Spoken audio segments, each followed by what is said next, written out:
नमस्कार मंडळी मित्रांनो, मुख्यमंत्री माझी लाडकी बहीण योजनेअंतर्गत लाभार्थी ई-केवायसी प्रक्रिया पूर्ण करण्यासाठी या ठिकाणी मित्रांनो तुम्हाला कशा पद्धतीने तुम्ही ई-केवायसी करू शकतात हे आपण आजच्या व्हिडिओमध्ये पाहणार आहोत। तर मित्रांनो, या व्हिडिओमध्ये आपण संपूर्ण ई-केवायसीची प्रोसेस आहे त्या ठिकाणी आपण पाहणार आहोत। तर व्हिडिओ नक्की शेवटपर्यंत पाहायचा आहे। व्हिडिओला लाईक करा, शेअर करा, कमेंट करा। असंच नवीन पाहण्याच्या चॅनेलला सबस्क्राईब करून बेल नक्की दाबा। आजचा व्हिडिओ सुरू करूया।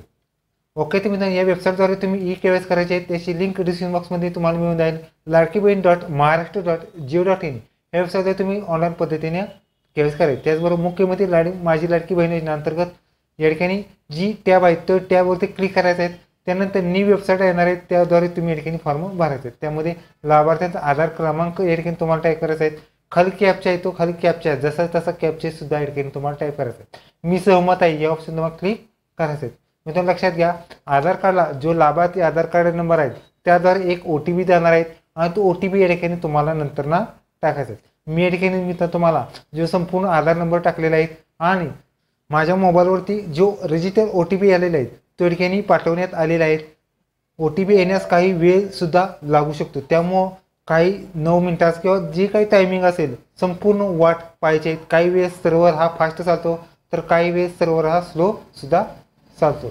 लक्षात घ्या मित्रांनो, तुम्ही ज्या टायमिंगला केवायसी करत असतात त्याच टायमिंगलाच तुम्हाला OTP येईल असं काही नसतं। पुन्हा रिट्राय सुद्धा तुम्हाला करायचं आहे। ओके, तर मित्रांनो, मला जो OTP आलेला आहे तो OTP या ठिकाणी टाकलेला आहे आणि सबमिट बटन ह्या ऑप्शन मला क्लिक करायचं आहे। सबमिट केल्यानंतर तुमच्या या ठिकाणी पाहू शकतात ई-केवायसीसाठी वडिलांचा किंवा पतीचा आधार कार्ड सध्या स्थितीत हा दोनच ऑप्शन आहे तुम्हाला। जर तुम्हाला पती किंवा वडील नसतील तर तुम्हाला तिसरा ऑप्शन सुद्धा प्रोव्हाइड होणार आहे। त्यानंतर तुम्हाला आधार कार्ड दोघांच्यापैकी एक आधार नंबर टाकायचा आहे, जे की वडिलांचा किंवा पतीचा या ठिकाणी आधार नंबर टाका।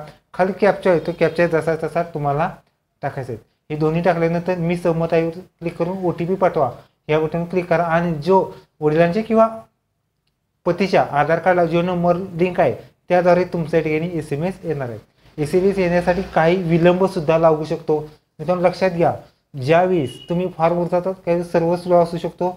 मला या ठिकाणी OTP आलेले, मी OTP टाकलेले सबमिट बटन यावर तुम्हाला क्लिक करा।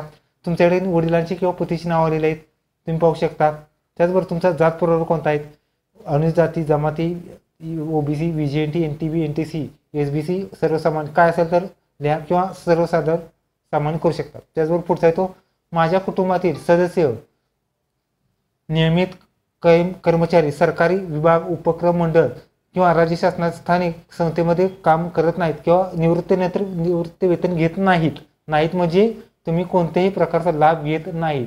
यासाठी मित्रांनो तुम्हाला होय ऑप्शन निवडायचा आहे। पुढचा आहे तो माझ्या कुटुंबातील केवळ एक विवाहित व एक अविवाहित महिला याच योजनेचा लाभ घेत आहेत, म्हणजे तुमच्या कुटुंबातील एकच व्यक्ती महिला मॅरिड आणि एक अनमॅरिड असे दोनच लाभ घेत आहेत। हे दोन्ही ऑप्शन येस करून सेव्ह नेक्स्ट करा आणि तुमची केवायसी अशी सक्सेसफुली झालेली आहे। त्याचबरोबर हे चेक करण्यासाठी पुन्हा या ठिकाणी आधार कार्ड जो लाभार्थी आधार नंबर आहे तो या ठिकाणी तुम्हाला टाकायचा आहे आणि खाली कॅप्चा टाकून या ठिकाणी मी सहमत आहे हा ऑप्शन तुम्हाला क्लिक करून सबमिट करायचा आहे। ओके, तर अशा पद्धतीने तुमची ई-केवायसी प्रक्रिया पूर्ण झाली असा सुद्धा मेसेज तुम्हाला या ठिकाणी स्क्रीनवरती आलेला आहे।